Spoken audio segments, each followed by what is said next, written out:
That was horrible. Hello. We are your beloved hosts of the podcast. Hi, I'm Isaac. I am Derek. Derek, can I just jump the gun real quick and can I say my favorite part of the movie real quick? My favorite part of the movie was when Patrick Swayze was behind the girl and they did the pottery together. Yeah, I like that a lot too. You know, my favorite part of the movie? What was your favorite part? Was when there was the Titanic and then there was a Disney cruise liner. Huh? And one of them was texting the other one.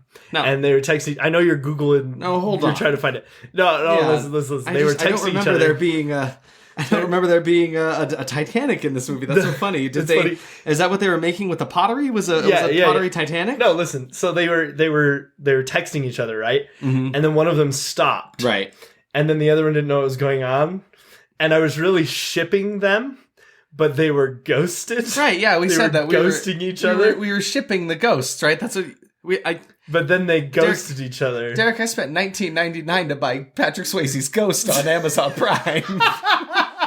You can't tell me that. Wait, why didn't you buy it on Amazon Prime? Yeah. You don't want Amazon Prime Swayze. You want Etsy tell me I don't want that Swayze. Prime Swayze? Or like AliExpress. AliExpress Swayze? You cannot sway me to an AliExpress Swayze. Swayze. Okay, so if you didn't hear earlier when Isaac was saying it,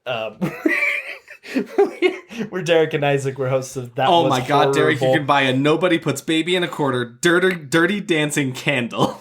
What? For $16 on its. Yeah, that's fine. You can buy anything on it. You go in your corner. It's scented like fresh watermelon. I want it to be scented like Patrick Swayze's like sweat. Sweat. Yeah, you're with me. Because he's dancing a lot. And So what movie did you watch then? All right, tough guy. I watched Ghost Shipping Each Other. I'm just kidding. I watched Ghost Ship. It's okay. I did watch this one. I've seen this one, so we're okay. Yeah, I think you were actually about 5 feet from me. Well, yeah. Well, I was watching them both at the same time because I love. You had Ghost Mr. up on your Swayze. Phone? Okay. Yeah, sorry I didn't tell you. Just like while we were watching it under the couch, I had a ghost going. I mean, that means you were just double ghosting. Ghost 2, the sequel. 2! All right, yeah, so this week we watched Ghost Ship 2002, directed by Steve Beck and written by Mark Hanlon and John Pogue. That's a name. It's spelled like Vogue, but with a P. Oh, John Pogue. So I think he was actually the creator of Vogue. And then they stole it from him, but they're like, copy his homework, but make it different. Well, maybe it's like what they do with P. Maybe they do what they do with like most actors. They're like, oh, you got a good talent, you got a good face, but the name, it just ain't there. You know, what can we change there? I got Pogue. No. You're Vogue now. Vogue. It's the V. Say it with me, Vogue. Well, it's great. People are gonna love it. And then what happened is he got cloned. So John Pogue is like the bad clone. Who ended up writing Ghost Ship, and the other one went on to make John Success. Vogue. Yeah, John Vogue. That makes sense. Yeah, absolutely. We riffed on. So you're telling me that this movie was not written and directed by the same person? It wasn't, which was our first sign that it might be decent. Yes, we had some good expectations because of this. Which is funny because we just got back from seeing Evil Dead Rise, which was written and directed by the same guy. Throw all of our notes out the window. So nothing makes sense anymore. Yep, everything that movie was fantastic. Nothing is real. Get in your car right now, or if you're already in your car, that's great. You're halfway there. Go see Evil Dead Rise. And if you've seen it already, go see it again. What is the streaming release date of Ghost Ship 2002 in India? Answer, please. Why do I have to click for the... Okay, I'm sorry. You're getting deep into IMDb answers for no reason right now. What is happening? I just thought it was a weird... Okay, sorry for those who... Wait, hold on. Go back there for a second. That's a new thing. No, don't look Are you going to talk about that? I'm going to talk about that. I want to know, but tell me about these things. Everything. I'm so excited. It's like Christmas. All right, so Ghost Ship 2002 was nominated for the Chainsaw Award in 2003 for the Worst Fangoria Film. Chainsaw Awards. Yes, I definitely saw that and didn't read it. It was rated 15% by the critics on Rotten Tomatoes. It has a 37 from the audience. You're sitting at a 2.4 on Letterboxd, a Metacritic rating of 28, and IMDb has a 5.5. Yep, so all relatively low. Yes, relatively low. So obviously it falls within our world. I should mention that this was recommended to us by my friend Trevor. Thank you, Trevor. Thank you, Trevor, for giving us this recommendation. Really, though, thank you. Mm-hmm. It's also worth mentioning, this is one that we also watch with a couple of friends, like more than our usual, like either the two of us or the two of us and your good lady wife, Emily. Seth. Yes, exactly. We had a big group. We made a bit of a night of this one. And boy, am I glad we did. Mm-hmm. So the budget for this movie, so I actually took a thing from Box Office Mojo. That's cool. They wrote an article about it in May 7th, 2022. So they said that with a reported budget of $20 million, the film opened at number 3 at the box office with $11,500,000 in ticket sales. Jackass the movie dominated the cinema releases, but it was right there. Dang. It was right underneath Jackass, which is really hilarious. Funny to think you go to the movie, I don't know which I should go see. Should I go see Jackass or Ghost Ship? Wow, what a sentence. But... So about an estimated $20 million budget, right? The film grossed $30 million in North America and had an international gross of $38 million, earning a total of $68 million. Wow, impressive. Incredible, right? Really getting that money back. Yeah, I'm honestly pretty shocked that it made as much. Mm-hmm. And one thing we were finding as well as we were doing our research, this movie was, a lot of people saw it. I mean, obviously with that much earning, like people saw this movie and I haven't heard anything about it. I didn't even know it existed until a few weeks ago. That's because immediately afterwards, everyone was like, oh shit, Jackass is playing. We should go catch that. And then they forgot. Also, like, all the Lord of the Rings were coming out at the same time. Oh, yeah, of course. Yeah, screw Ghost Ships and Jackasses. I'm going to watch the other Carl Urban movie. Spoiler, Carl Urban was in this movie. What? It was directed by Steve Beck. He also directed 13 Ghosts, which I've heard mixed things about. Some people love it, some people hate it. Seems we might end up watching in the horror community, but it is ranked low enough that we could potentially watch it on this podcast. Let us know if you'd like to see that. Yes, please. But so it's interesting. So while we were watching this movie, our friend Dallin called out that it kind of felt like The Abyss by James Cameron. Funny enough, Steve Beck did the visual effects for The Abyss. We just found this out too. This is crazy. Hot off the presses right here. I thought that was really funny. He also did the visual effects for Hunt for Red October. So those are two pretty big boat movies that are under his belt. Man does one thing, it is boat movies. Yeah, exactly. Boat movies and ghost movies. He does two things. Boast. And this is those two things in harmony. Boast. Maybe not perfect harmony, but harmony. Boast movies. Boast movies. Sewed. Sewed. Wait. Sewed? Sewed. How do you spell boat? Sewed. No, I'm gonna let you take this one. Soap movie. It was written by Mark Hannon and John Pogue. They really haven't done anything. It's kind of unfortunate. Brother John Vogue went on to great things, right? John Vogue is he just took the thunder. Shall we dive into some reviews from the good people on Rotten Tomatoes? Please. Oh, I should mention our references as well. We used List of Deaths fandom, Wikipedia, IMDb, where'sthejump.org, and Rotten Tomatoes. A lot of one in this one. Yeah. It takes a village to make a bad horror movie review podcast. One village, not two. Just one. Just the one. That's fine. Yes. All right. What are some reviews that you found? So, let's see. So, starting up, we got Kim Newman, who says, Director Beck loses it with techno-scored flashbacks. Note, techno isn't scary and blow up the place gimmickry. Which I can agree with, honestly. Yeah. One of my favorites is by Carly Kokirek of Common Sense Media, who says, do not board Ghost Ship. I like this one by Jamie Russell that just says, where are all the icebergs when you need one? Trevor Johnson says, the final reel plots a coarse smack between predictable and sheer idiocy. Yeah, that's rough. So we only read the bad reviews. I should mention, scrolling through, there's a good amount of positive reviews in couple in there, which is interesting. I mean, it makes sense after seeing the movie, but also that it's sitting at a 15%, right? when, I mean, 128 reviews. Can't lie. But, like, there's a good amount of... Or like, can positive. they? Or can they? Because, I mean, we have to remember why we're doing this in the first place, right? It's like, we're hoping to, like, dig through all the trash and see if maybe in that, you know, dollar bin of movies, maybe there's something worth watching like in an American Werewolf in Paris. Not like that one, but exactly like that one. Maybe like Ghost Ship. Maybe we'll talk about that one. All right, what were your expectations? My expectations, I'm going to actually go off of this guy's review right here to transition into that, because this guy, Cole Smithy, says the movie's over-the-top opening sequence is worth the price of admission alone. Because that is all I knew about this movie. So my very first expectation from this just says, I've been told that the opening sequence is great, but does not reflect the rest of the movie. Yeah. So I don't even know if that's much of an expectation, just so much something I knew. I said, I'll be bold.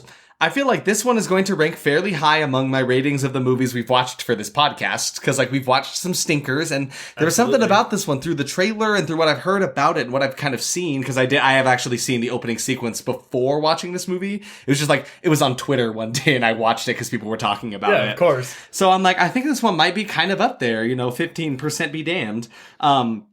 I just said killer color palette, bad acting is probably where we were heading with this. I do enjoy, love anything in the greens and blues kind of shade, just that underwater vibe in general. I really enjoy, but I didn't think the acting was going to be set well within it. And then finally, I just said this movie would probably actually be pretty decent if it had maybe a better director at the helm or just a better team in general. Like maybe Guillermo del Toro doing something like this. Oh, wait, hold on. Can we just imagine a world where he was the one with this script? And see, that's the thing. That was my expectations. I really think maybe there was something here that if maybe someone else was at the helm of this, it could have been it could have been a great movie, Yeah. What about you? What are you expecting from this movie? Expecting. So I wrote cheesy effects, obviously. Cheesy effects. And then... comes with the territory. So, looking through the cast list before this movie, I was pretty surprised because my second expectation was some famous actors that will be the highlight of the movie, but it will be short-lived. And just to give you an idea, there's 4 actors that are pretty big in this. Carl Urban, of Carl Urban fame, just for being Carl Urban. I love him to he death. hasn't done much. I mean, who doesn't? He's a very handsome, beautiful man. And then you have Isaiah Washington, who was in Grey's Anatomy and many more. Emily Browning, who was in Series of Unfortunate Events. And Sucker Punch. And then you have Desmond Harrington, who was in Dexter, if you ever saw Dexter, which probably a lot of you have. Mm-hmm. So yeah, I was pretty surprised that those actors were in this movie. I wasn't sure that they were going to be used pretty well, though. Cool story that isn't explored enough.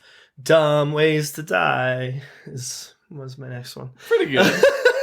I didn't want to sing it because I got embarrassed. Oh, and then a little microphone shy.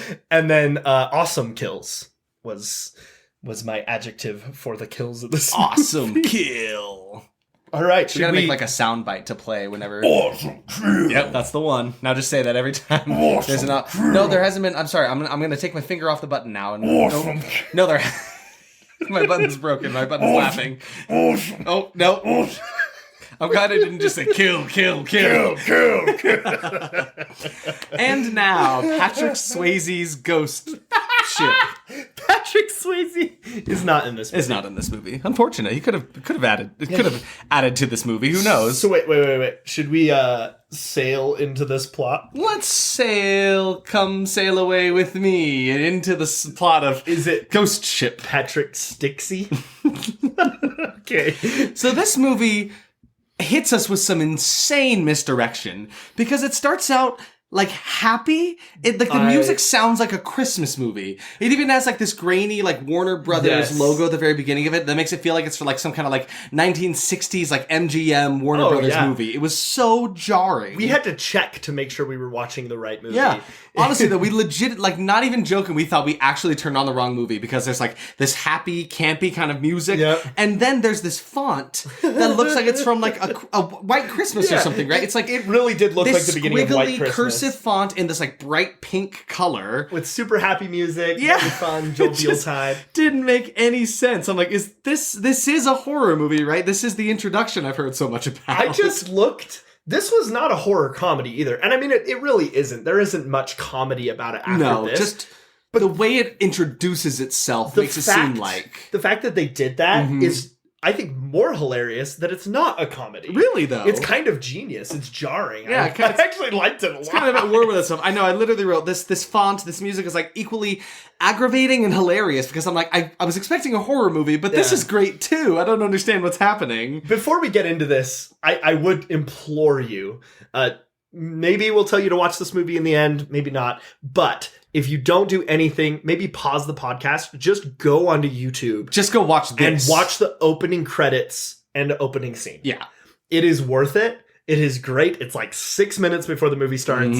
Like, really, like, so we don't spoil it for you. Go watch that. Because it is very much worth experiencing because it is so crazy. Especially for horror fans. It's fantastic. We'll get into that right now. Right now. So there's a bunch of, just people on this boat having a big privilege party. They're all rich and they look like they're having the time of their lives. There's people who are below deck who are at this little club and this lady's singing to them. She's got this like red dress on. It looks very iconic. She'll come back later.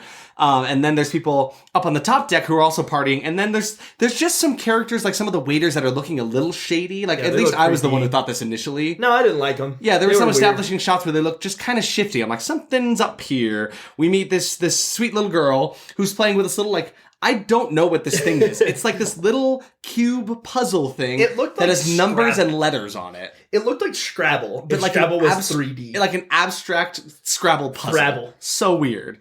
But yeah, so like, she, with the help of like one of the waiters, spells out like, I am so bored. Which is so weird that she needed help to do that. I don't trust this girl because she can't spell I am bored. She can't spell. What do you mean?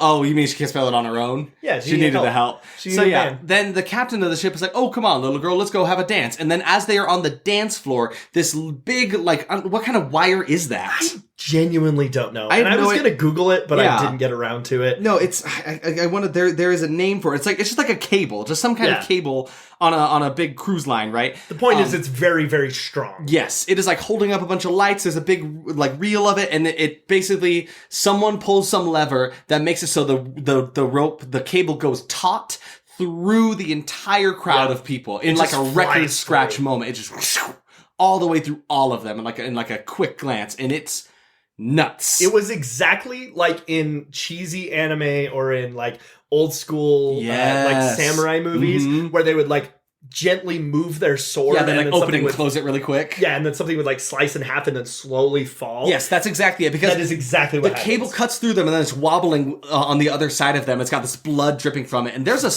a pregnant pause here where everyone is just sitting there and just silence on their shocked faces. Yeah. And then slowly, one by one, they all start to split in half and fall apart. It was campy. It's kind of campy, though, because there's one guy who, this doesn't make much sense physics-wise. He was cut, like, in his torso, like, right under his chest, but his pants fall off. Wait, his suspenders! Oh, there we go. Suspenders. Call everybody back. We gotta explain it. We got that. Okay, so his suspenders are cut. But yeah, so like from where his cut down, his pants fall off. You just see his underwear, and it looks kind of silly. But then slowly he starts to fall apart. His guts are coming with him. People are falling over. It's gruesome. It was pretty gruesome. But also kind of campy at the same time. Yeah. Like there's literally a guy who's like crawling towards his body. There's a lady who's next to her legs, and she's like trying to pull them towards her. Which if it was made in 2020, she would have been trying to get her phone. Yeah, exactly. She's like, I need to Snapchat this really quick. There's a severed arm that's like reaching up into the air. And then, so the little girl was short enough that she didn't get got by it, but then she looks up and the captain, who was not cut in half, he was cut at the face, like right at his mouth. Because he was leaning down with her. And so he just gets sliced right there and his head topples over. Yeah. And it's gruesome. And it's pretty gruesome. That's our introduction. Yeah, and that's Ghost Ship for you. That's it. So, this has been another episode of That Was Horrible. Thanks for playing around. Cool movie. I was just kidding. That was just the greatest kill in any rom-com, you know? Yeah, I know, yeah. Because that's the vibe it's giving me right now, is like Christmas rom-com. It's just based on the music that was in there. They always say that love kills, but I didn't have anywhere to go with that. I thought you were going to riff. Cable doesn't... I'm just going to sit here and stare at you. Wait, my shipping joke, though. It was like a rom-com. There we go. Oh it connects. It comes back around. Shipping everybody. But yeah, so that kill kicked ass. I loved it. And that was like tons of people in one. And then, again, another huge tonal shift. We're like... Completely. We're in the future. We're on a boat. And it seems like we're in just a completely different movie. We don't get any kind of like 50 years later, we're just in a whole other movie that feels like some kind of crazy, like high-tension action movie, like some Mission Impossible thing. It really did feel like a Mission Impossible. We meet this, like, salvage crew who is, like, got this operation where there's this thing that's underwater. It's got a breach in it, this hole that they have to go underwater to seal it up. Mm-hmm. It's, like, very quick, very tense situation. Then they're like, yes, job well done. We're at the bar. We did it. We've successfully done it. We're the best salvage crew team in the world. It was just... And thus begins one of maybe 30 scenes in this movie of this group of people sitting around and just talking. Talking for way too long as well. 10 minutes, 15 minutes, not even an exaggeration. Like, remember when we were talking about Alien and how well it does at, like, establishing characters and relationships between each other, even before they speak to each other? Mm-hmm. All they did was sit in a room together, and it was already so apparent that all these people with each other, right? No, in these ones, we have, like, 5 different scenes of them sitting around, and I still don't fully understand their connections and characters, right? But Carl Urban's here, and he's looking fly. Urban's here. He's looking fly, but kind of sweaty, kind of greasy. Kind of grossy. Also, we need to do something, Isaac. Mm-hmm. And don't listen to this, podcast listeners, because this is a production meeting. We need to watch a better movie. Another good movie like Alien, so that we stop comparing everything to Alien. Listen, Alien is our peak now. I mean, yeah. In comparison to this podcast, it is the one that is way up there. I just think it's so funny that we're like, we talked about it on here. We're going to compare everything to that. But it also just, like, I would compare that to that anyway, because there are lots of good horror movies, but, like, they do a really good job at that. And this movie did a very bad job at that. I'm doing a bit. Doing a bit. We're doing a bit. Oh, sorry. Yeah. Can we talk in our normal voices now? This is what I sound like. This is what you sound like. Who are you? This is what you mean. What's your name? What? I'm Johnny. Johnny Wrexham. What? Johnny Wrexham. I saw the recording light was on. I thought, that's fine. I'll see myself out. Anyway, so they're in this bar. And then this random guy comes in. It's Joey Quinn from Dexter. I don't know his name in the movie. Nope, I don't know. I literally from here on just started calling him Dealsman because he's the one coming up to them. He's like, hey guys, I see you're a salvage crew. I need your help. I've got a deal for you. And then he basically just tells them about how there's a ship that he's found way out where. Sorry, you were starting this. You can tell them if you want. Oh no, you got it, dude. I was looking for his name. I just wanted to call him Dealsman. There's a certain point in my note taking that I stopped trying to look for their names because I'm so deep. I got like 9 notes that say Dealsman. Hey, this man doesn't exist. Yeah, so he comes up to them. He's like, hey, I'm in a weird situation. I found this boat. It's in international waters, so the Coast Guard won't come to help me with it, but like it seems abandoned. And so they're basically like, well, what's in it for us? They're like, we need a 20% finder's fee. They all talk about it. It's so annoying. I checked out during this scene, to be really, honest. though. There's this weird moment where they're like, well, what's our plan here? We're already 6 months past when we're supposed to be back or something like that. I don't know. And then the captain's like, what do I always say? The only plan is, and then in unison they all go, there's no plan. Oh like, my hardy har. It's so weird. I feel like you watched a different movie than me because I completely didn't write anything about this scene. Yeah. Other than Joey was here. And they went on a mission. You were so caught up in the fact that the captain of this crew is some amalgamation of like Al Pacino, Steve Carell, and a dash of Willem Dafoe. What did we name him? We named him something good. What was it? I'm sure. I'm looking through my notes. I'm sure we'll have a note about it later, but we gave him a great name by mixing all of those up together. So basically, they're like, okay, we want this amount instead of your deal. And he's like, no, I'm not going to get taken advantage of here. So he's like, okay, I'll go with your deal. You have to take me with you. Yes. And so they're like, haha, no way, not on my ship. Yeah, you're going to die. He's like, all right, there's plenty of salvage crews that would come and help me, which is weird because he came up to them so desperate in the very beginning. Yeah. This guy, he's so flat and just kind of meh. Yeah, I really didn't care for his performance much throughout the entire thing. So yeah, then they're out on the high seas. It like things move between things very fast sometimes. Yes. So the things that don't need as much time take way too long. And then there are other moments where it's just like we're passing through scenes so quickly. So yeah, now they're at the wheel. Dude is listening to some heavy rock music as he's driving the ship. It was full on metal. Yeah. And so they're looking at the radar and this ship appears and then disappears and appears again. And then the room like went silent and Isaac was like, I guess you could say that was a ghost ship. That's not even what I said. What I said was, oh, I get it. It's a ghost ship. Did I just misquote you? No, but just like the intonation is very different. It's very different. It makes a big difference, mate. I'm sorry. It makes a huge difference. Sorry, Johnny Wrexham here again. Look, get out of here, Johnny Wrexham. They named their ship the Arctic Warrior, and that really just seems to fit this band of misfits who are very like they feel very like Semper Fi. We're a team. We're family here. Yeah. Feels almost like Fast and the Furious with this group of people. Yeah, two ship, two furious. Two ghosts, two furious. So he's looking at the radar. The Santos, the guy who was rocking out to his metal music, grabs the captain. He's like, "No, dude, I swear it was just there," and it's not. Then he like hits it on the side. He's like, "Look, now it's there." Then suddenly there is the shape of a ship on the radar. Whoa. And then suddenly iceberg straight ahead or ghost ship straight ahead because it's right there in front of them. It's right there in front of them. Yeah, so they managed to stop like just in time and like barely bump into the thing. Yeah, which is funny because like it's called Ghost Ship. Aren't ghosts like incorporeal? I feel like this title is misleading. Or is it a ship of ghosts? You know, I still stand by the other definition of ghosts, which is that they stop texting each other. And this was just a ship. So yeah, the ship stopped like corresponding back to the mainland. It's a broken-hearted ship. It's a broken-hearted ship. This is a fun, family-friendly Valentine's Day named Antonio Grazia, which is it's kind of a name, and it's funny, they keep going, "Christ, she's beautiful." It looks like shit. That thing is covered in so much rust and debris. Does look like shit. It does not look that pretty. But I mean, on the inside, so they're starting to like walk through, and right away we were actually pretty into the decorations of it. It felt like BioShock. Yeah, really though. It feels like Rapture from like BioShock 1, you know? Yeah. And it's like I literally wrote, I want to live in this boat. There's always that like water, like the light reflecting off the water effect in like every room, and everything is like kind of green because of all like the water damage from it. Mm-hmm. It was just mold. It's probably just mold, but that's okay.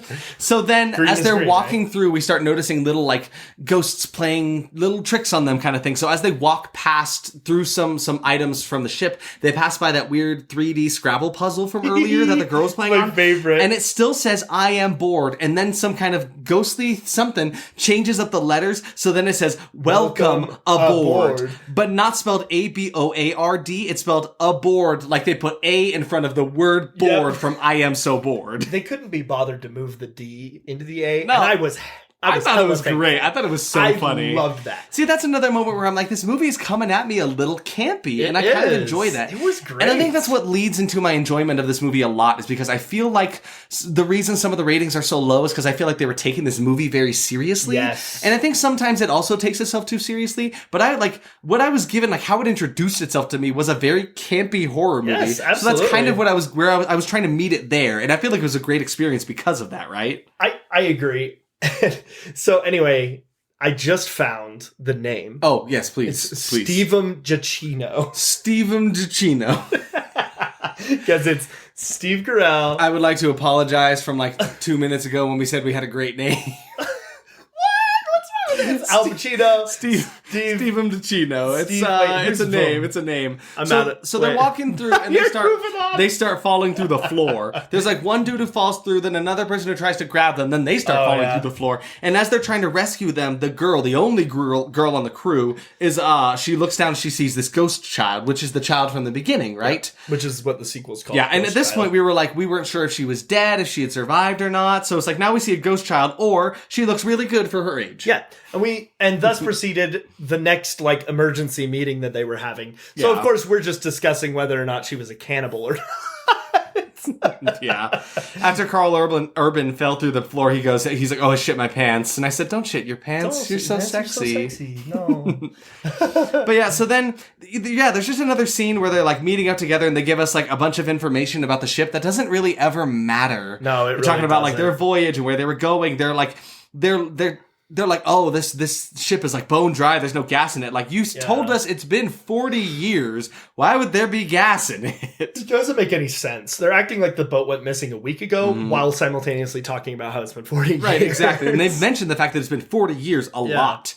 There's also a weird thing where the captain of the ship is like, "It's in international waters. Everyone's been looking for the ship. We're the ones who found it. By the laws of the sea, it is ours." Yeah. And I don't know enough about sea laws, but that feels weird to me. Like, yeah, you just own this Titanic-sized ship now. It's so strange to me. It's worth mentioning that there's a character on this crew that also looks like Fred from the live-action Scooby-Doo movies. So like Freddy. I just thought that was so weird to me. So that's one of them. And then the girl looks like Tomb Raider. Looks like wannabe like Lara Croft, yeah, she's trying really hard. It looks like she really went hard like auditioning for that movie and didn't make it. And she was still in the costume. She's like, "Well, the auditions for Ghost Ship are just down the hall. I guess I'll go to that one." I did think it was funny that, like, Derek mentioned this, that when we watched Ghost Shark, that's when we came up with Willem Friend, right? Yeah. And now we're watching another ghost movie that also has another Willem type. So there's always a Willem in these ghost movies. Yeah, it's Willem DeCino. Willem or Wilton. Oh, that's where the came from. Yeah. Steve Willem DiCaprio. Yep. DeCino.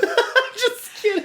There's a crazy plot point where they're like, it actually ended up not being that crazy when we found out more about tugboats, but they've got this little boat and they're like, yeah, we're going to take this back to the mainland with their teeny little boat. Yeah. And then our friend Jocelyn Yeah. was like, oh, get this. Actually, these tugboats can pull up to like 50 tons. Or something like that. And for comparison, she said the Titanic was about 52 tons or something like that. So it's not outside the realm of possibility. I actually thought that was pretty crazy. It's I'm like, there's insane. no way. That's got to be some crazy horsepower under there. I guess if you think about it this way, it is on water. But then I imagine it's like pulling it, and if it starts to slow down, what's to stop the boat from just crashing Ramming into into the bank? them, right? So Yeah. I feel like you're in.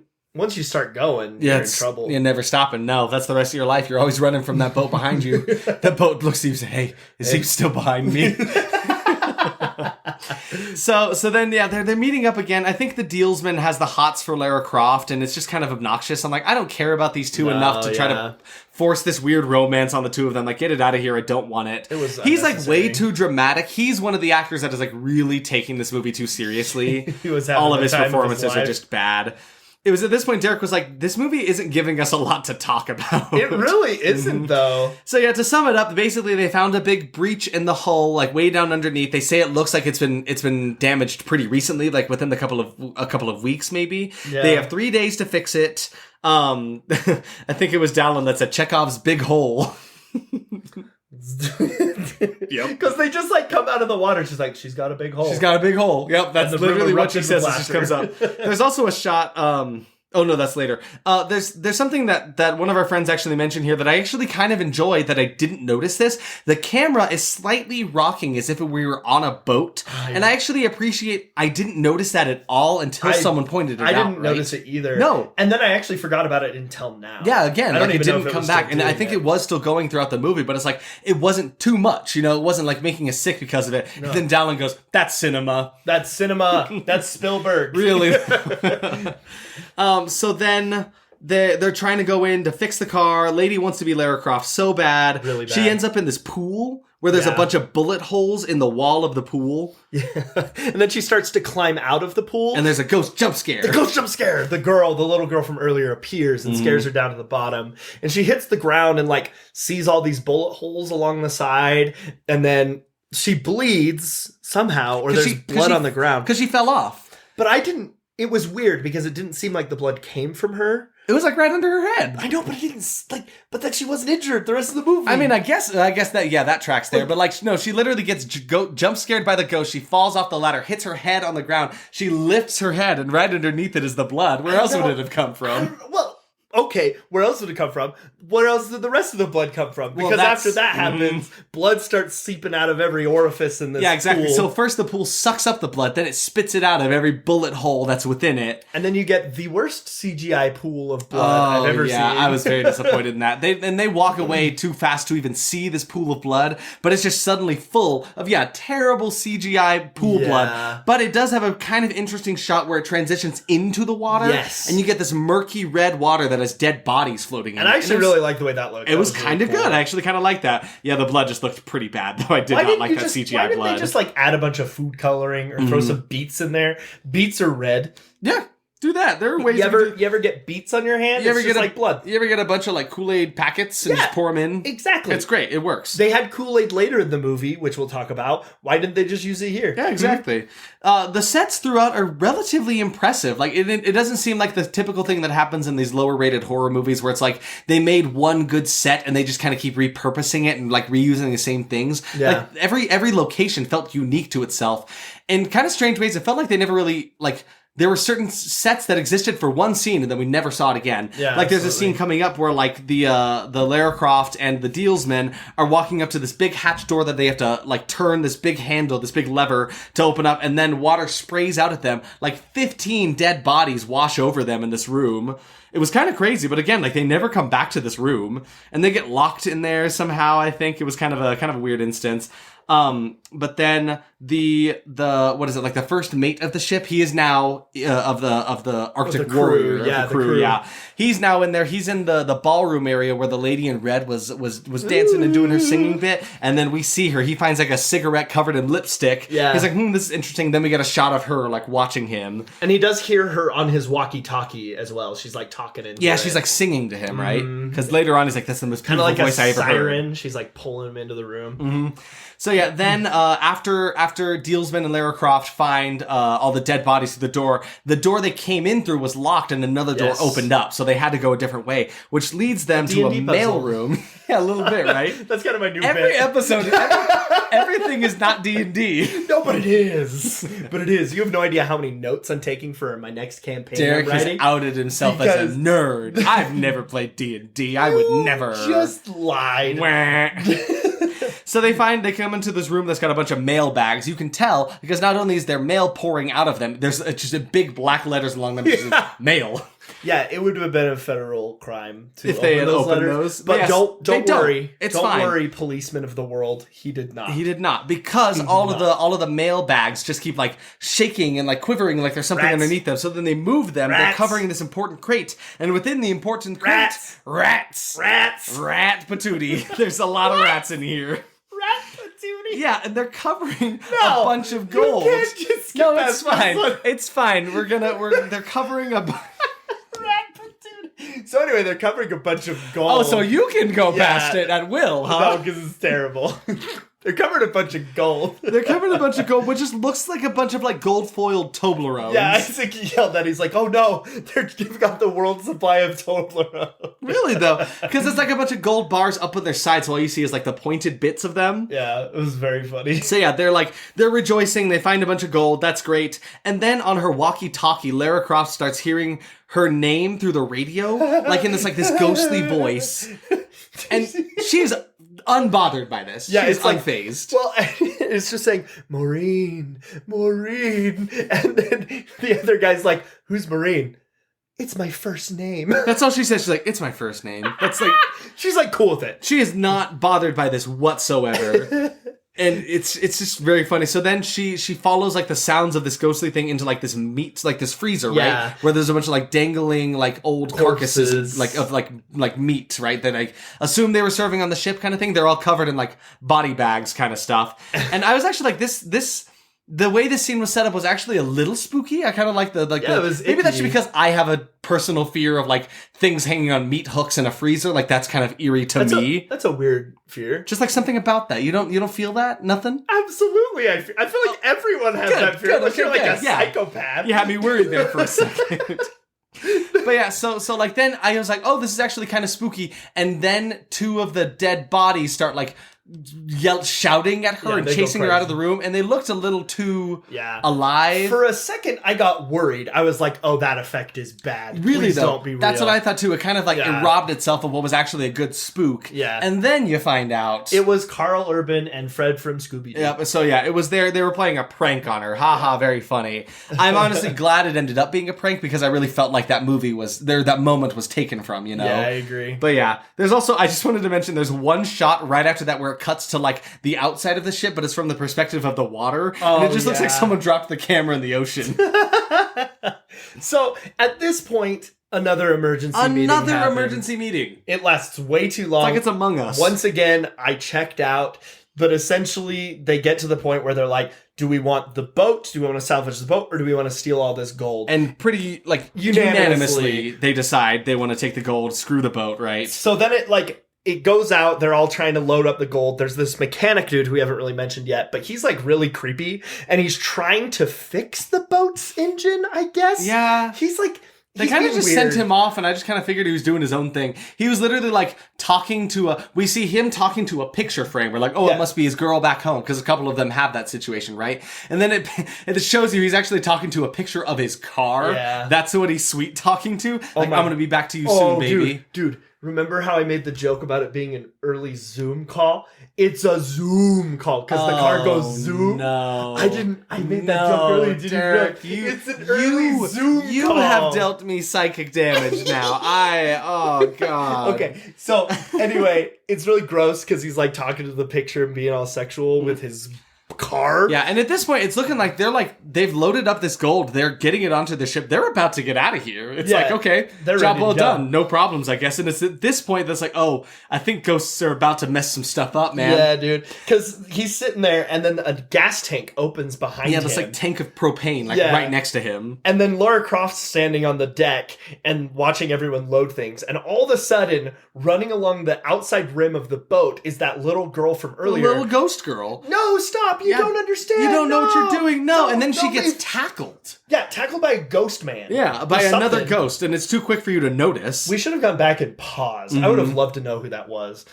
So anyway, as that's I could tell you, but it would be a spoiler. I do know. You know. Yeah, I do know. I'm so ready. But like, holy shit, like half the ship blows up at this point. Yeah. Because they'd opened up that tank of propane, and then I don't even know what the first mate, like, flipped some switch for something? He turns on something. I think he turns on their little tugboat. Maybe. Because then the tugboat explodes. Yeah, because then from the ignition, everything is blowing up, and the Arctic Warrior is sinking. Oh, no.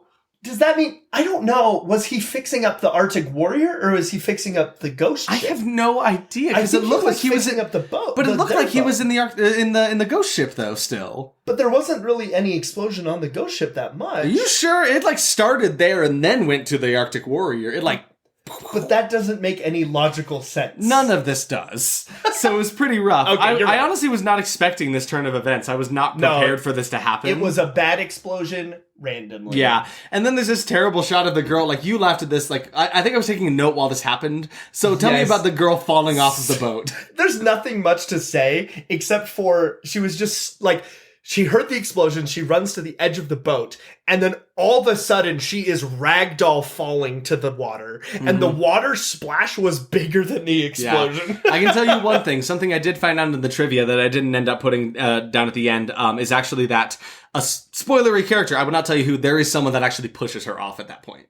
You can see them. Oh, wait. I did know that. Did you? Yeah, it shows it later in the movie. Does it? I just forgot until right now. I never even knew that happened.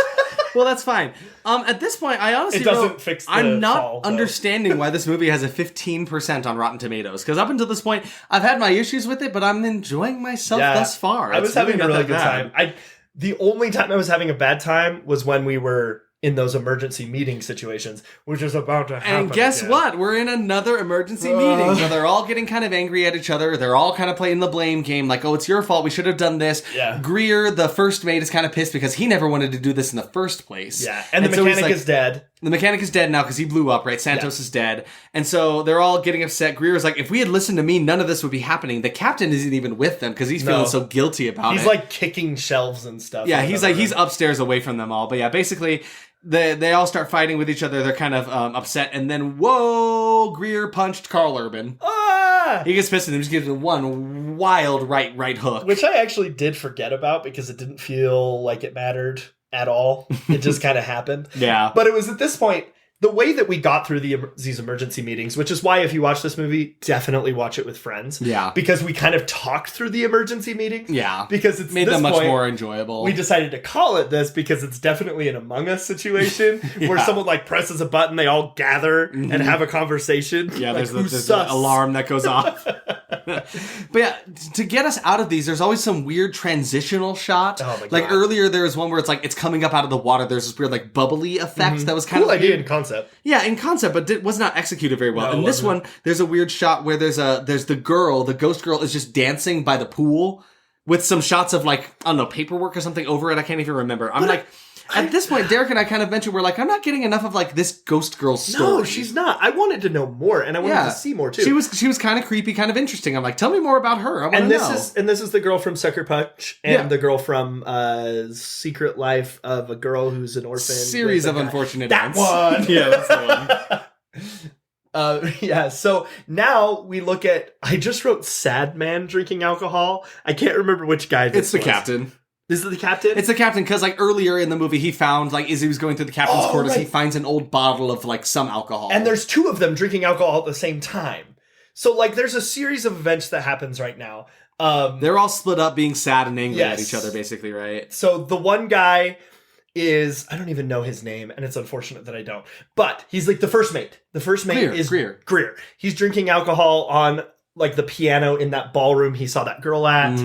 The captain's upstairs kicking shit. He's drinking alcohol. He's also drinking alcohol and then looks up and he's drinking alcohol with the dead captain. Yeah, the dead captain's reflection is in the mirror with him, right? And he's just like, oh, hey, pal. Yeah, I'm also sad. Kind of spooky, right? And then Carl Urban and Freddy from Scooby-Doo are together. They find out... Rock, paper, scissors. Yeah, for some reason they're playing rock, paper, scissors, which is exactly what two dudes do. Like, Derek and I, we do that all the time. Yeah, right? we do. When we're bored, we just play rock, paper, scissors. Even when we're not bored. Even when we're not bored. All the time.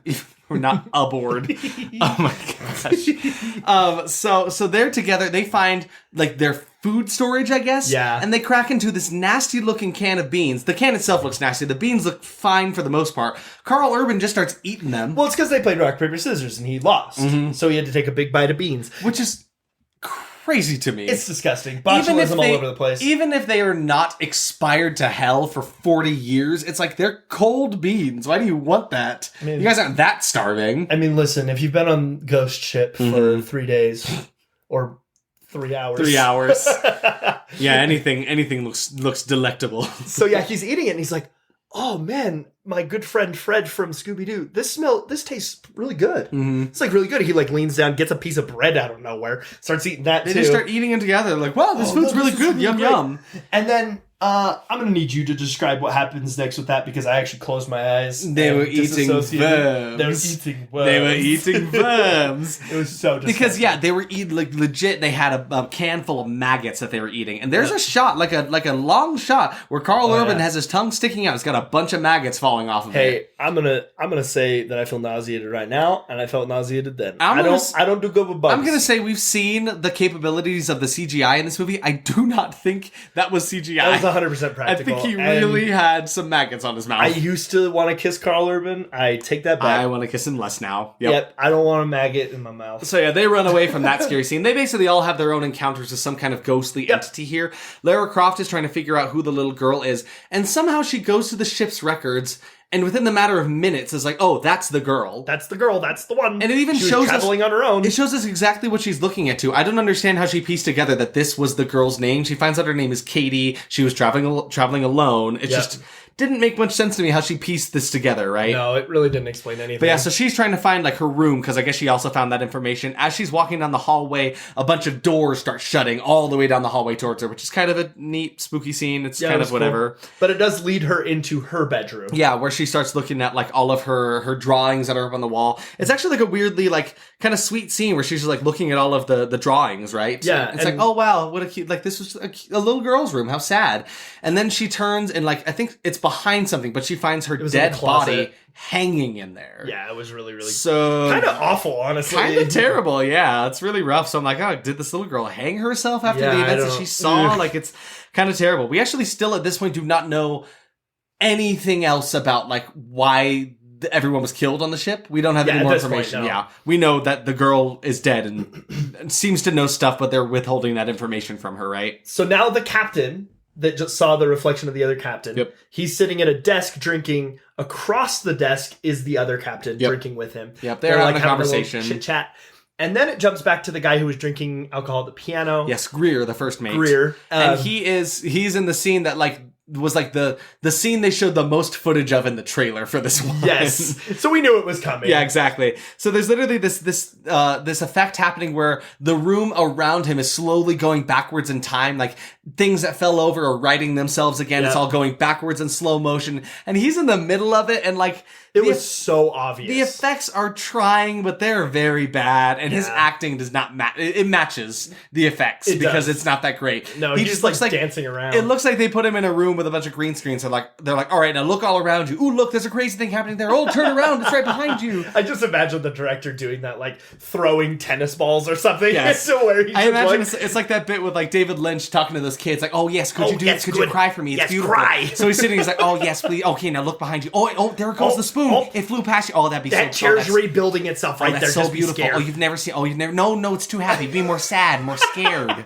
That's what I imagine it was like in this situation. So he gets transported now back to 40 years ago. He is now standing in a room with all these people who just start clapping at him. Yeah, they just start cheering at him in the middle of the room, which so feels odd. So weird. It's like, yes, hello, welcome to our time period. I don't know, it just seems strange to me. And then, of course, Red Dress Lady starts being all sexy. Walking up to him. Which is funny, because right before this scene, Derek mentioned he was like at the piano. He was sitting there looking over this picture of his girl back home, right? And he's talking about like, oh, I'll be back to you soon, baby. Don't even worry about it. Yep. And then when the girl approaches him, he's like, listen, I know none of this is real. So then he just gives into it. He just gives in. He's like, it's fine. This is just my fantasy, I guess. It's kind of wild.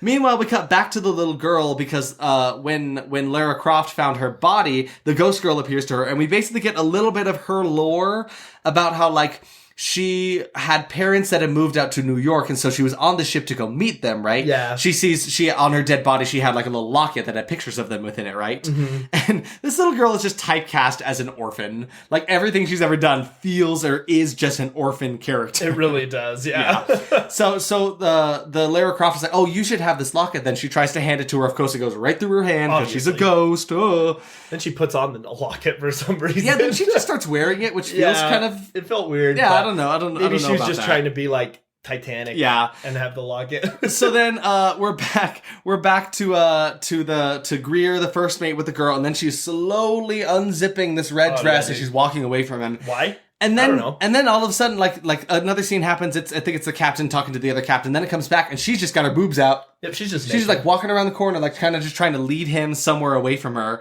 And then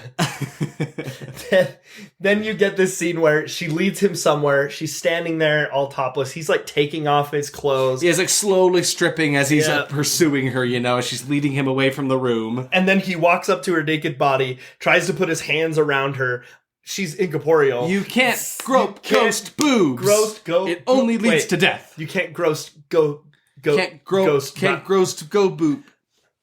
Yeah. You can't do it. You can't do Either it. way. So then what happens? So he tries to lunge into her. He falls down like an elevator shaft. Yeah, which they had established earlier. There was like a busted elevator shaft. Well, but she was standing right in front of it. So he's walking forwards, not noticing there's a doorway to it. And then he just kind of slow motion topples head over heels. It looked the same as the girl falling. It was kind of very cheesy. It was not the best effects. But it wasn't great. Then she turns around and all of a sudden she's a corpse of an old woman. Yeah, she's got like this old nasty corpse face all of a sudden. It was kind of weird. And then she's just gone for the rest of the movie. Yep. Back with Lara Croft and the little ghost girl, she's trying to tell her some stuff, and then she's telling her about how she's not like the rest of the ghosts, like she's not marked like them. And then suddenly the walls start shaking. There's this crazy like black vein effect coming up through the walls. Like it's kind of nuts. And so I'm like, hold on, is there some demon shit happening? I don't understand. Well, and then she says that they're trying to take all of the souls so that they can pass over or something like that. Right? So clearly now we know there's something collecting souls, which has not really been established here. I'm like, I feel like I know very little about what's actually happening with the ghosts and stuff. Which I just keep excited about. Yeah, exactly. I like that. But I was like, I just keep having emergency meetings. Give me more of the lore here.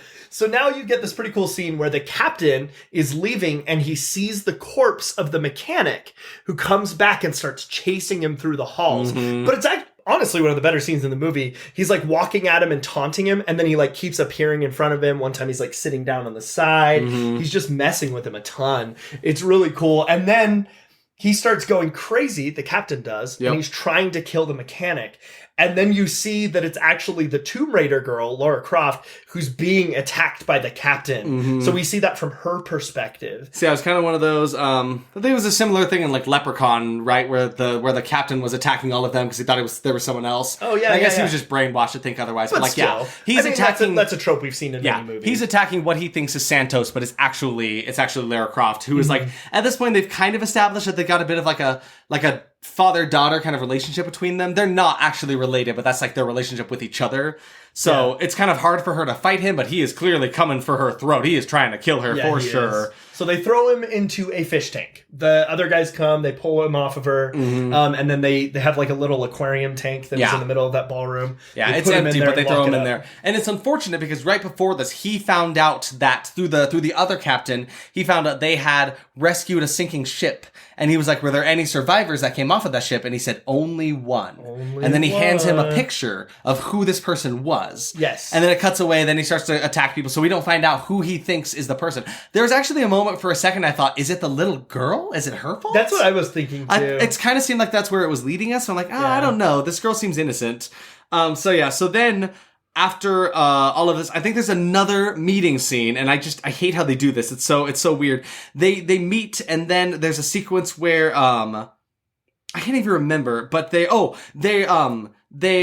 decide very quickly that they're like, we need to go with the original plan. We need to patch up the holes and get the ship going. Yes. And then so suddenly it just jumps into the action. It's very jarring and abrupt. Yes. But then almost immediately afterwards, it goes through the sequence of them getting underwater, fixing up the hole, starting to get all of the water pouring out of the ship within a matter of like 30 seconds. And I'm like, I would not have cared much if this was a much longer sequence. So I'm honestly kind of thankful that it was so quick.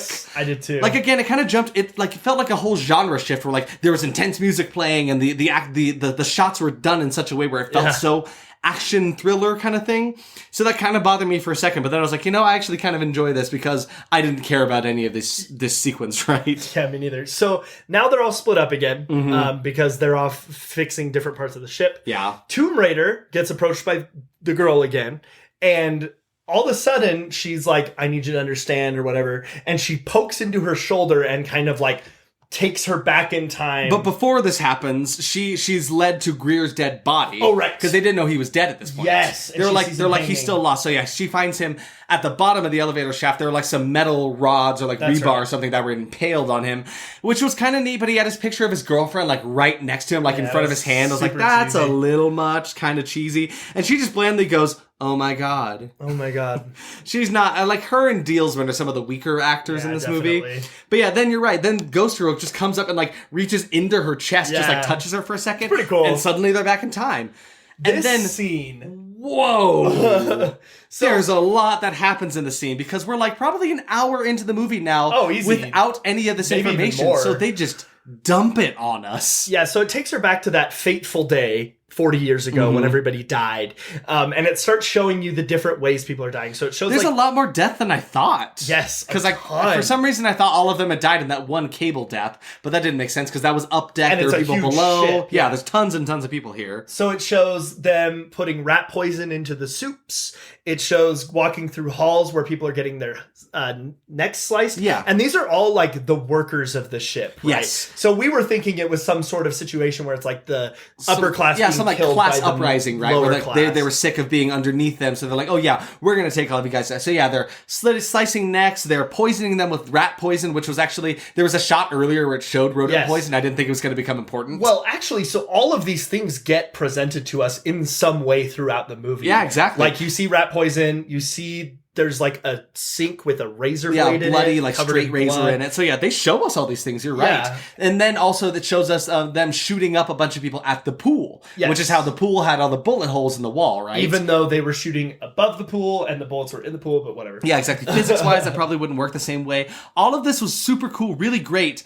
Except there was this intense, like, techno R&B beat underneath the sequence that was ruining the whole thing. It felt like a Baz Luhrmann section. Yeah. Like, the music was super jarring. It didn't make any sense. And it was just... The shots were kind of so quick. intense. Yeah, I was like, this is great. I'm liking everything I'm seeing here. But, like, I feel like we should have been learning a bit more of this along the way. Like, this was so much to dump on us all at once, right? Yeah. And then we find out they are actually the ones that hung the little girl, which was like, ooh, that's rough. Really, really sucked. And like beyond that, I was like, this section is awesome. Besides the music, I'm still not liking the music. No, the music in this movie was pretty bad. It's kind of interesting because it keeps misdirecting us. It keeps being like, oh, okay, it's the workers that are doing this. Then one of them turns on another one that seems like it's the leader, right? So then it's like, okay, he kills them. Then it's another one who shoots a bunch of them, and he's turning to the lady in red. And it seems like, oh, I've done this all for you. And then, does she kill him? Yes. Yeah, she kills him, right? There are literally like 5 betrayals in a matter of 2 minutes. There's like 5 betrayals in a row, and then she, like, the guy turns to the girl in the red, and he's like, oh yes, it's just me and you, baby. She takes a gun and shoots him point blank in the face, which actually a really cool shot. I liked it because you could see like it spray out the back of his head, and then the camera goes to an angle through the hole in his head it was to cool. show her like that perspective. I thought that was a really neat shot. I actually really enjoyed it. So now you see a shadowy figure appear in the door. And then, okay, finally, this is the leader of the operation, right? Because you can't see his face, so obviously it is. And I started yelling, and I actually still feel bad about this. Because I was like, it's Joey! It's Joey! He was the one the whole time! And what do you know? They share a passionate kiss. The camera pans over. It's Joey! The Dealsman. It's Dealsman. He's the bad guy. He done did it. Bad guy. And then, instead of like taking her under his wing, he takes a hook from the room on a chain and it swings at her and like picks her up from under the jaw. It was brutal. And holds her up in the air. It's pretty nasty. Like it's gnarly. Brutal, it's really rough. And then he marks her hand with like a hook. This I have a problem with because it's kind of established that he's some kind of demon entity, I guess. But why was she marked? That never comes back again. I don't. Because he literally just like touches her by the arm, takes off her like one of her long red gloves, and then there's like this runic symbol in her hand. I don't know. I guess I liked it because I like Lovecrafty and stuff. It felt very Lovecrafty. I think it's cool. I just wish it had ever come back because it doesn't after this point. Yeah, that just happens and that's it. Yeah, you're right, but I liked it. No, yeah, I'm with you there. So then Lara Croft figures out, okay, he brought us in here. The reason the few people that were still alive are still alive is because he needs them. The reason they were called to the ship, the reason he gave them this deal in the first place, he needed them to fix his ship. Yes. Also, he needed their souls. And he needed their souls. He needs more souls. Always in need of more souls. Always in need of more souls. So then Lara Croft is trying to come up to Fred Flintstone. Fred Flintstone? Wait, no. No, Yabba Dabba Doo. Yabba Dabba Doo, you know that there's a ghost on this ship? Yabba Yabba, don't you? She comes up to Freddy from Scooby-Doo. I can't tell you. There have been so many times where I've almost said Fred Flintstone in this whole thing. I thought I was doing so good. That's the most amazing thing I've ever heard. So she comes up to him. She's about to tell him the story, and then Dealsman walks in again. Mm-hmm. And she's like, I'm not going to tell you information now. She's like, you two stay together. Don't let him out of your sight. Yeah. Here's a literal gun. Here you go, Fred Flintstone. I'm going to go do my own thing, right? And then in the midst of this, Carl Urban is trying to fix some stuff underwater, and then gears start spinning behind him. Yep, and he gets sucked in. Crunched up in them. So, yeah, Carl Urban dies. Actually, wasn't clear to me whose fault that was. Was that the ghost doing it, or did they accidentally turn something on in the engine that did that? I'm pretty sure there's a scene that happens in a little bit that it does show Dealsman turning that on. Okay, so yeah. So he did kill him. So he is responsible for that. Yeah. So yeah, he dies. There's a shot of a really decent prosthetic in the water of like a dead head. It looks good. Does not look like Carl Urban. It did not look like Carl Urban at all. And what's funny is like earlier she finds that the captain is dead in that the aquarium tube that they put him in is full of water now and he had drowned in it. Yes, and they try to save him. I'm like, he is obviously dead. He is bulbous at this point. Yeah, no, the practical like dead person they put in that did not look as good. But then you see the picture that he was given. It was the picture of. Well, his name is actually Ferriman. Yeah, I'll come up to that when he explains what he is. So that comes back later. But yeah, we mentioned they put Kool-Aid packets in the water because after Carl Urban gets munched up in the water, the tube that they were using to drain the ship of the water starts filling up with a bunch of red liquid. Yep. Looks like Kool-Aid water. It really did. So yeah, Freddy from Scooby-Doo is up with the Dealsman upstairs talking about how like Dealsman is trying to get away. He's like, oh, I'm going to go check on Maureen. He's like, no, she literally told us not to split up. You're not going anywhere, right? And then he like slowly takes off his jacket. And then he's about to give his like evil guy monologue. And I feel like he really thinks he's menacing, but he's not. Absolutely does. But he says everything like this. Just in some monotone voice with a serious face. And I think he makes that make him evil. It does not. Don't you know people on the ship? Yeah. Nothing really. So he's basically talking about how like you're pathetic. You are worthless. You worship this girl and you're too afraid to like admit your feelings for her. And I'm like, what is this plot line? This is strange. But then the other guy like figures it out and shoots him directly in the chest with a shotgun. Shoots him square blank. Which I was here for. I was like, great. I was like, way to be smart for once in a movie. Absolutely. So then he shoots him and then he goes down below deck, tries to find Lara Croft, and then he's like, hey, what are you doing? She's like, she's rigging up explosives to blow the ship up. And it's basically like, hey, this place is bad news. We need to blow it up. We got to get out of here, right? Yep. And they kind of have an argument where he's like, it seems like there's a weird bit where he's like about to confess his feelings for her. Like it seems like the manipulation from Dealsman kind of worked. It did. But yeah, then he basically kind of starts throwing a tantrum about how like, you don't understand, if you blow up the ship, we're dead too. Yeah. And she's like, it doesn't matter. That's a risk we're going to have to take, which is funny because that seems like it's kind of echoing their creed of like, the only plan is that there's no plan, which doesn't ever come up. No, it doesn't ever come back. It seemed like a weird creed for them to mention in the first place. But then the guy turns his face, and as he turns around, it slowly transforms him into Ferryman. Like a real-time Animorph. I was actually impressed with this. It was impressive. It didn't look too bad. It didn't look as terrible as I expected it to. Yes, like while it was happening, I was impressed with what I was It was still such a strange transition. It was stupid, but I was impressed with it. But then he starts to, again, in a very monotone voice, he starts to explain to her about how he is a literal ferryman of souls. Yes. That, like, transports, like Charon from Greece mythology, right?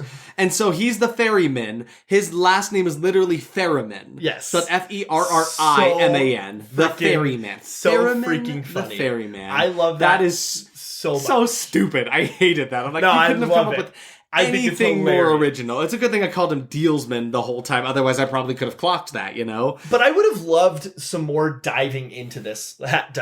Because, like, it was kind of a cool concept, right? He's taking all of these souls for some reason. Mm-hmm. He says to his masters, and if he doesn't take enough to his masters, the masters get mad. It'll be bad for him.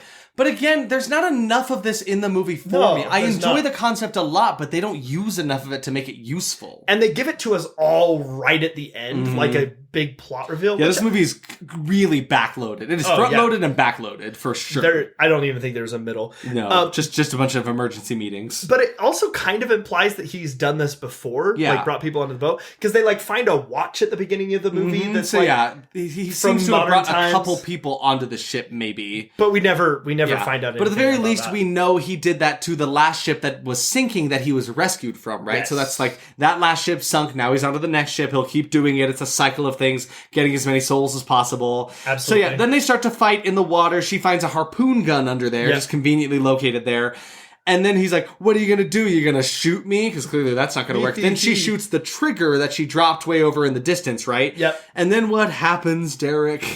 So she shoots the trigger. It explodes. She jumps out of the way. Which, hold on. You're surrounded by C4 and you're just going to jump out of the way? No, so absolutely stupid. not. That was another issue I had with this bit. Yeah, but it explodes and then a giant pipe flies through the air and absolutely implodes Ferryman. Just decimates the man. You see his spine fly one way, his guts fly another way. It's like a crazy, like, Mortal Kombat fatality, crazy kill.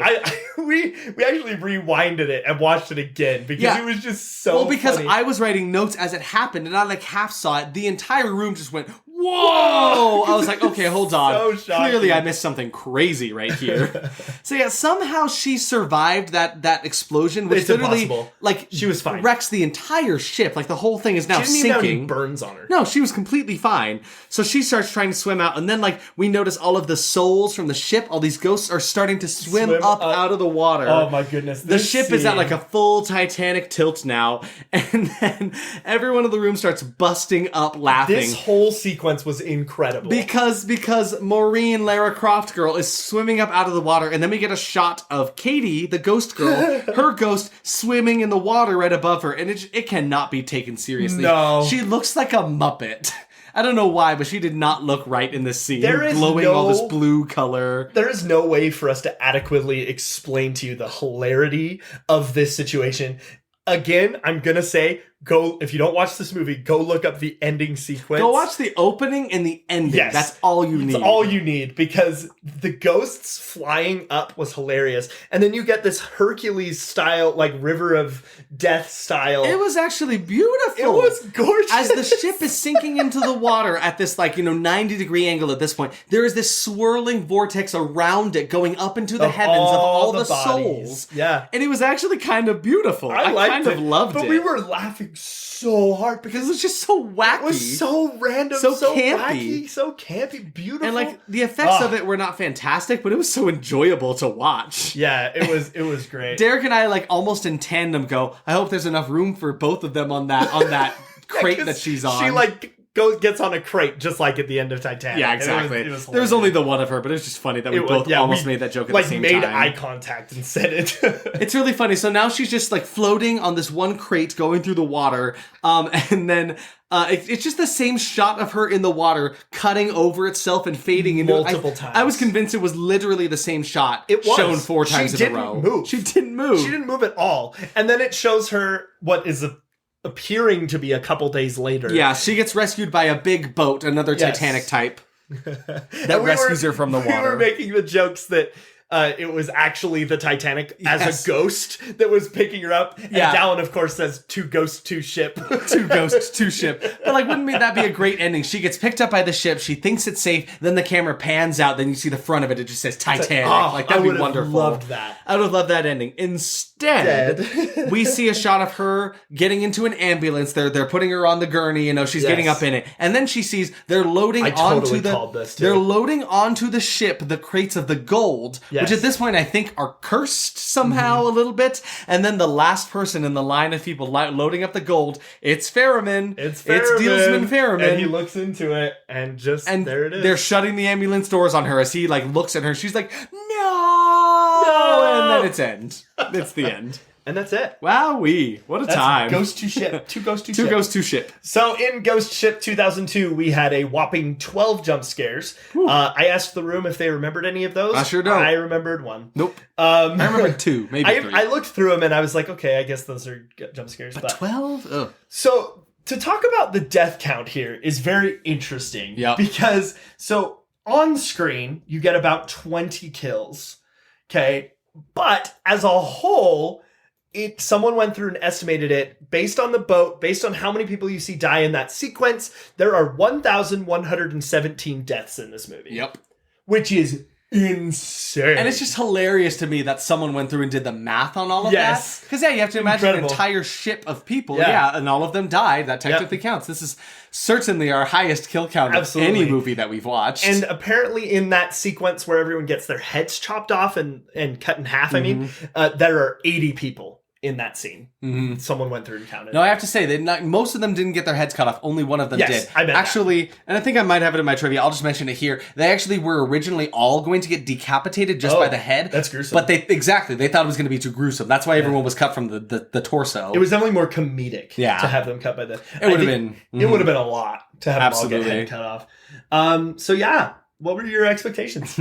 So again, I've been told that the opening sequence is great. Doesn't reflect the rest of the movie. Absolutely the best part of the film. Like 100%. Yeah, I'd give it 5 stars for those 5 minutes alone. Yeah. Just for the introduction. But the vibe was not what I was expecting coming in with that campy Christmas movie Hallmark music. It was crazy to me. It was very funny though. And I said, I feel like this one will rank highly among the movies we've watched. Definitely way up there in my rankings. I think this one... Absolutely. Like, I have to go back and look, but like, it's certainly got to be in my top, like, 2 or 3, right? Like, for sure, if not the top 1. I got to go back and, like, really look at it.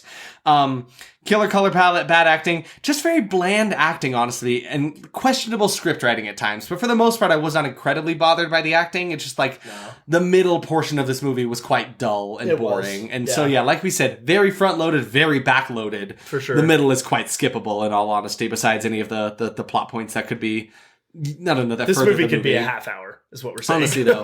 And I said it would be pretty decent if it had a better director at the helm. Honestly, could have been a much better movie. I think it was still better than the critics are saying, but like it had lots of potential that just got pretty boring throughout the middle section of it. So like, had there been, I don't know, there's some tweaks that could have made it a lot better, but like surprisingly great. And speaking of surprises, I was surprised by how campy it was, honestly.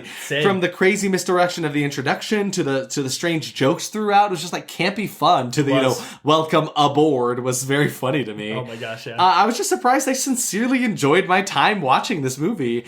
And I was talking to Emily after the movie, and she was like, was that because you were just watching it with friends and the room was kind of energetic about it? Honestly, I do not think so. Yeah. I feel like, honestly, if we had watched it just the two of us, I still would have had a really good time. For sure. Because I feel like there are some where it's like, if you watch it with a room with like your funny friends involved, Ghost Shark, right? Yeah. That one might not have been as fun without the people added to it, right? Absolutely. In this instance, I really feel like without the people we watched it with, it still would have been a really fun movie. Absolutely. So yeah, I thought genuinely good set designs throughout this movie. Like the only thing is the far away shots of the ship looked like really bad CGI. Dumb. Really, most of the CGI was pretty bad, in all honesty. Yeah, and that's my next one. I just said they used way too much CGI where they could have used practical effects, and that would have worked a lot better. 100%. In all honesty. So yeah, those are my surprises on it. What about you? What were your expectations? How they were met and such? So my first one was cheesy effects, for sure. I mean, so many. There were a few really cool practical corpses though that I really enjoyed. I was surprised by that. Yeah, lots of practical corpses. But what you and were the saying makeup effects on them were decent. Stuff. Nothing incredibly impressive, but decent. Yeah, for sure. Famous actors will be the highlight of the movie is what I said. I completely got that one wrong. No, I would argue that the famous actors were not even used / not the good parts. Yeah, I was going to say, it's not like they were bad, but they just were underutilized in all honesty. Karl Urban, I'm sorry, man. I love you to death. This was your worst movie that I've seen. You ate maggots. And that's going to be hard to let go of. Derek said he really wanted to kiss you, but now he's, maybe not so much. Let's go back to your Lord of the Rings days. Oh, yeah. And I'll kiss you there. Because you're you. Cool story that isn't explored enough. Cool story for sure. I really loved the story. Yeah. It just had some weird issues in timing and tone. Yeah. That I really feel was almost there. Yeah. It almost had me. Dumb ways for people to die. Oh, absolutely. I mean, I could not have even fathomed a movie with over 1,000 different ways for people. So crazy. And then Awesome Kills kind of falls in the same one. So many. Yes, so many. And then my surprises, it was so fun. Yeah. I had such a good time with it. Very good. It was basically Among Us, which was great. Yeah. We joked about that throughout, but then it actually ended up becoming kind of true. And then I will say, one of my biggest surprises that I think that if this movie had been released at a later date, maybe with a different director under the helm, different production company, something, it could have been a great movie. It could have been something we really, really loved and admired. And instead we were left with a movie that had a great opening and a great ending, but the middle really left a lot to be desired. And I feel like that is at its core why people aren't as big on this movie. Yeah, exactly. So what was your score? Verdict for me, I said, I may not be agreed with here, but I'm going horrorble on this one. And maybe that's because I'm a sucker for ghosts and green waterlogged sets, but there were parts that actually felt a little spooky to me. I felt it told a good ghost story while it kind of dumped it all on us at once. I thought it was a really interesting story. I liked the concept. There were very cool kills. That opening sequence was fantastic. Probably one of my favorite openings for a horror movie, and a lot of them, I understand why it is so well revered for that scene specifically. But yeah, had a good time, really enjoyed it. I honestly, this is one that we have finally found through here. We've dug through the garbage, and I think this is one that does not belong in the $5 bin, Yeah, I agree. For me, the same. Yeah. Horrorble with a big exclamation mark. Yep. This is exactly what I wanted from this podcast. Absolutely. I wanted to find movies that are fun and enjoyable while still being bad. Because all things considered, this is a bad movie by definition, right? Yeah. It is not a great movie, but it is a good movie that was enjoyable and probably didn't deserve the bad ratings that it got. Absolutely not. Which is great. We've been talking about this for 15, 14 episodes at this point. We've wanted this, and I think we finally got it. Absolutely. So, oh dear God. It is me, the trivia. I'm Count Trivia. Oh my God. Hello, Count Trivia. Wait, I forgot. Derek, I thought I told you to get rid of his key. Why did you give him a key to our house? I forgot you were going to do this. I'm going to cower in the corner. Okay, yes, it is me. Now I must compel you to read my trivia. Hold on. I'm going to give Count Trivia some lore. Oh, okay, yes. You already know. Tell me about it. Instead of... No, it's fine. No, I will sit and you tell me about me. I will just take a seat let me here. get this straight. Count Trivia. Absolutely. So instead of with normal vampires, is that okay if I call you a vampire, sir? Please, yes. Mr. Vampire was my father. So normal vampires, they take blood from people. And this is true, yes. When you bite into my neck, do you insert trivia into me? It is nothing but the facts, and I am wonderful at the trivia night at the bar. Okay, we'll take a big old chunk of my neck. So, the theatrical poster for Ghost Ship was inspired by the poster for Death Ship from 1980, which apparently is another film about a haunted ocean liner. Oh, yeah. Unfortunately, it looks like Death Ship did this a little bit better. Yeah, Death Ship looks awesome. The effect of Ghost Ships does not look that great. It's just like a skull imposed upon the bottom of a ship. Where I'm looking at it now, the Ghost Ship one, it looks like a skull with a mohawk. Yeah, it doesn't look that great. But the Death Ship one looks really cool because it's like they damaged the ship in a way to make it look like a skull, which was kind of cool. I enjoy the way that looked. Francesca Retondini, who played the girl in the red dress, which is funny enough, her name is Francesca. In real life, her character's name was also Francesca. Lazy. She couldn't speak English at all. So that required the director, Steve Beck, to get a translator on set so she could understand his commands. That's also why she's not given much dialogue in the film, and what few lines she does have are in Italian. Oh, so very she cool. didn't speak any English at all, which is kind of neat. I thought that was cool. Yeah. Shooting took place in Gold Coast, Australia. A filming scene set in the ocean was particularly intimidating for the cast and crew because there were rather large large amounts of shark activity at the time. Oh. Can you imagine? Just like, yeah, no, it's okay. Just go swim for a little bit. It's fine. The sharks won't bother you. So you're telling me this could have been Ghost Shark 2? Yeah, a little bit. I'm sure there might have been some ghost sharks involved there. Juliana Margulies, I don't know how to pronounce her last name. I think she played Maureen in this. Said in an interview that the movie had originally been written as a psychological thriller about what happens when you have too much of something. Money is evil, greed, and these two people start going crazy, which is why she agreed to do it. Then she got off the plane in Australia and the script had totally changed. Yeah. She said, suddenly I was in a really awful horror movie and it was shocking, but it was too late to back out. I was like, oh, that sucks. That's wild. Really, though, I'm curious because I don't feel like it was that terrible. No. I'm curious how it looks like just from a script, reading the script standpoint, right? And then she and Ron Eldard, who was the guy who played Freddy from Scooby-Doo, were actually dating. They were a couple during the filming of this movie, which was kind of interesting to me. Yeah, they split a year after Ghost Ship premiered. They've also played a couple on the TV show ER. Oh, nice. So yeah, it was just kind of neat. Like they actually ended up dating, which is kind of weird. She also has just like disowned this movie. She hates it. She doesn't want nothing to do with it. Yep. Funny enough, so there's the scene when they're talking about what to do with the gold. They're all kind of just like tossing it around to each other and playing with it. Mm-hmm. I even wrote a note earlier that I was like, if I had a bunch of bars of gold, I would just want to play Jenga with them because it looks fun.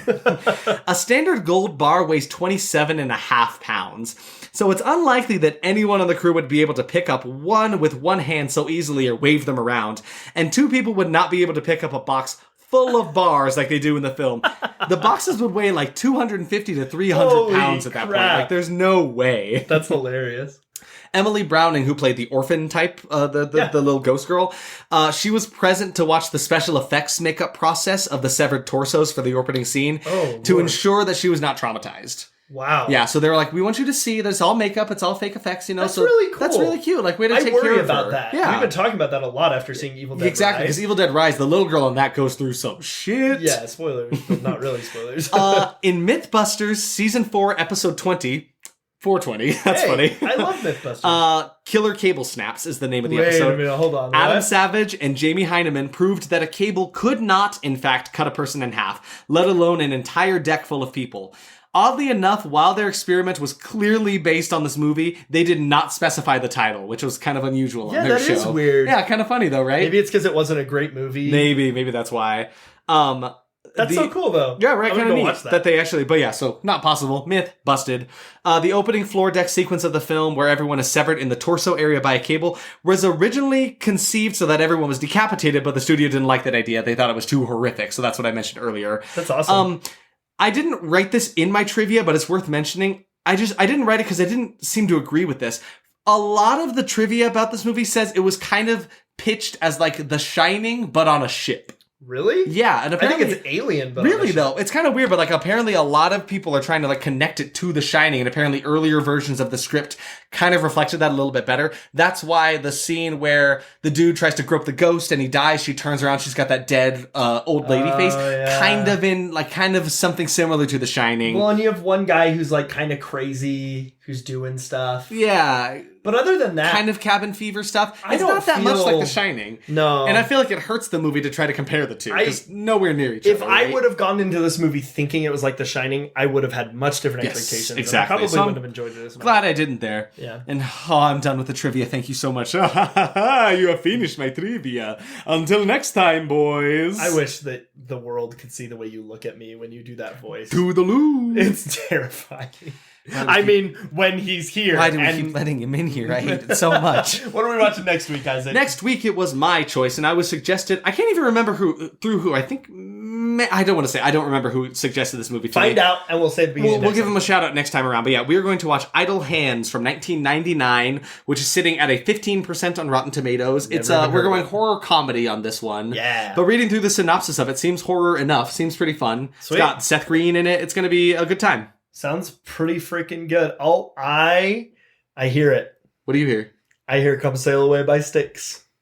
Where? I hear it. No. Wait a minute.